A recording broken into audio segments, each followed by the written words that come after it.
Chapter 5 of the surprising adventures of Bampfylde Moore Carew, King of the Beggars, by Bampfylde Moore Carew. This recording is in the public domain. It is almost unnecessary to inform the reader that these successful stratagems gained him high applause and honour in the company of the gipsies. He soon became the favourite of their king, who was very old and decrepit, and had always some honourable mark of distinction assigned him at their public assemblies. These honours and applauses were so many fresh spurs to his ingenuity and industry. So certain it is, that wherever those qualities are honoured and publicly rewarded, though but by an oaken garland, their industry will outwork itself, and ingenuity will exceed the common bounds of art. Our hero therefore was continually planning new stratagems, and soon executed a very bold one on his Grace the Duke of Bolton. Coming to his seat near Basingstoke, in Hampshire, he dressed himself in a sailor's ragged habit,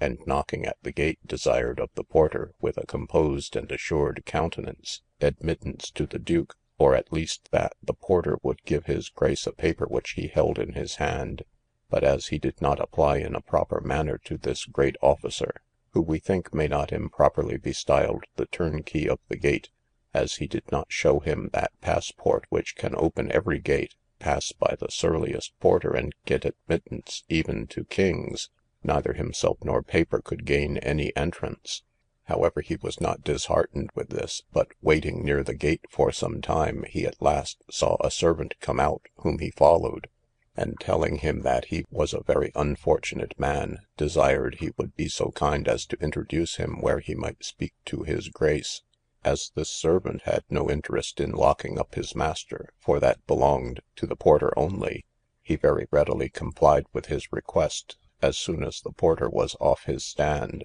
which he accordingly did, introducing him into a hall where the Duke was to pass through soon. He had not been long there before the Duke came in, upon which he clapped his knee to the ground, and very graciously offered a paper to his hand for acceptance, which was a petition, setting forth that the unfortunate petitioner, Bampfylde Moore Carew, was supercargo of a large vessel that was cast away, coming from Sweden,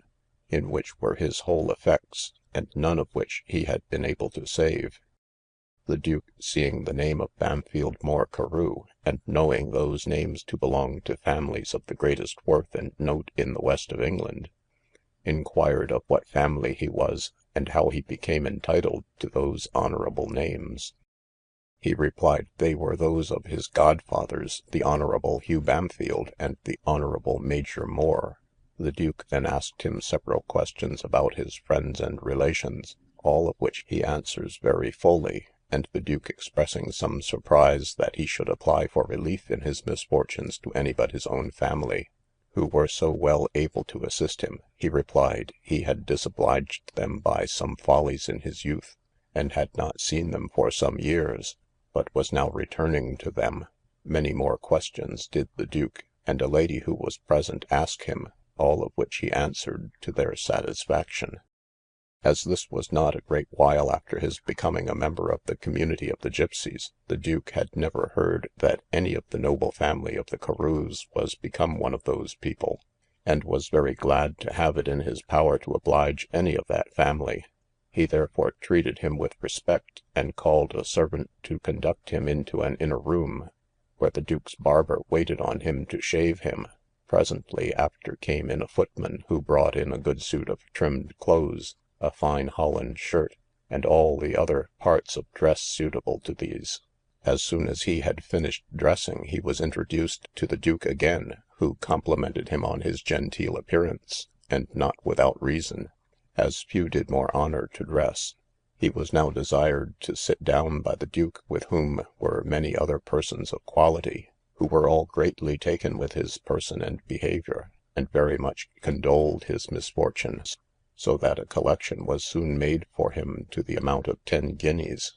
The Duke, being engaged to go out in the afternoon, desired him to stay there that night, and gave orders that he should be handsomely entertained, leaving his gentleman to keep him company. But Mr. Carew, probably not liking his company so well as the Duke's, took an opportunity, soon after the Duke was gone, to set out unobserved towards Basingstoke, where he immediately went into a house which he knew was frequented by some of his community. The master of the house, who saw him entering the door, cried out, "Here's his Grace the Duke of Bolton coming in," upon which there was no small hurry amongst the company. As soon as he entered, he ordered the liquor to flow very plentifully at his private cost. His brethren, discovering who he was, were greatly amazed at the appearance he made, so different from the usual custom of their order. But when he had informed them fully of the bold stratagem he had executed, the whole place resounded with applause, and every one acknowledged he was the most worthy of succeeding their present good, old, and respected king.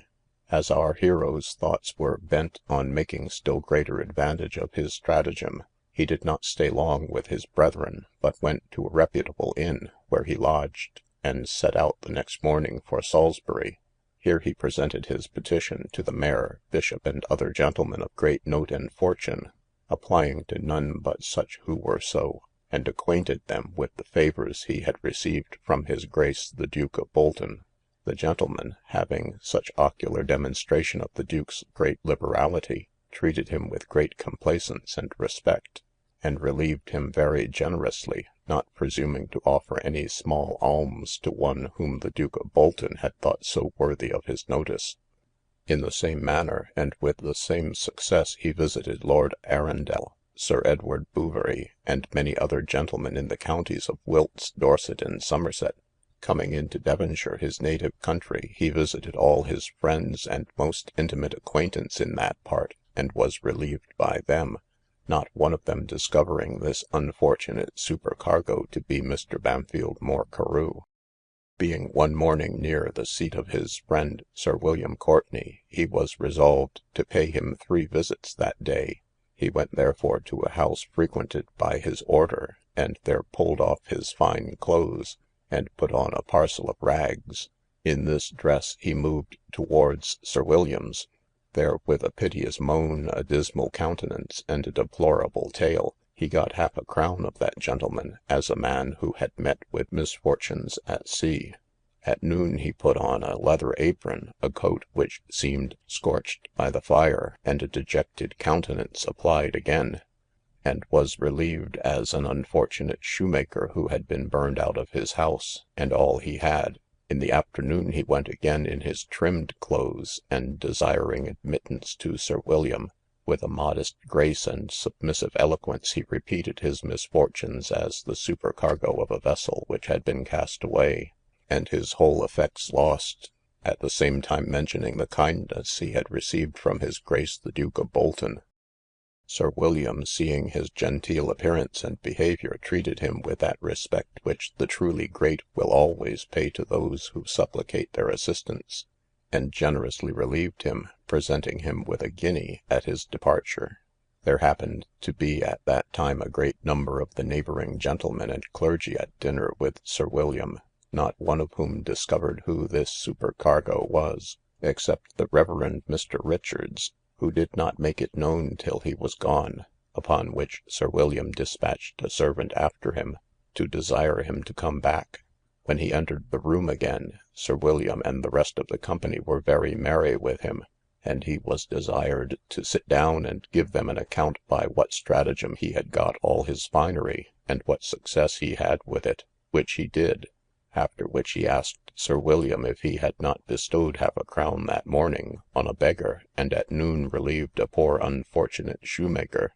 I remember, replied Sir William, that I bestowed such alms on a poor ragged wretch. Well, said Mr. Carew, that ragged wretch was no other than the supercargo now before you. Sir William scarcely crediting this, Mr. Carew withdrew, and putting on the same rags, came again, with the same piteous moan, dismal countenance, and deplorable tale as he had done in the morning, which fully convinced Sir William that he was the same man, and occasioned much diversion in the company. He was, however, introduced again, and seated among them in his rags, Sir William being one of the few who pay a greater regard to the man than the dress, can discern and support merit under rags, and despise poverty of soul and worthlessness in embroidery. But notwithstanding the success of this stratagem, our hero always looked upon it as one of the most unfortunate in his whole life; for after he had been at Sir William's, as above mentioned, coming to Stoke Gabriel, near Totnes, on a Sunday, and having done that which discovered the nakedness of Noah, he went to the Reverend Mr. Osburn, the minister of the parish, and requested the thanksgivings of the church for the wonderful preservation of himself and the whole ship's crew, in the imminent danger of a violent tempest of thunder and lightning, which destroyed the vessel they were aboard of.